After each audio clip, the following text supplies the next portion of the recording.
ہر انسان اپنی زبان کے پیچھے چھپا ہوا ہے۔ اگر اسے سمجھنا چاہتے ہو تو اس کو بولنے دو۔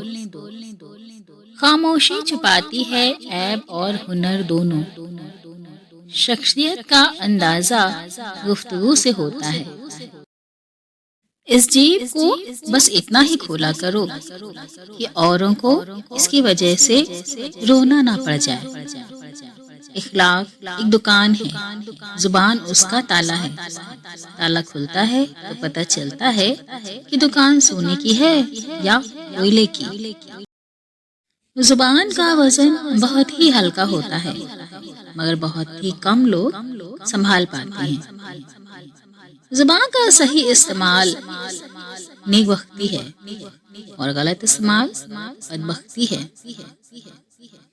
زبان کو قابو میں رکھو، یہ ایک ایسا تیر ہے جس کا نشانہ اکثر غلط ہی ہوتا ہے۔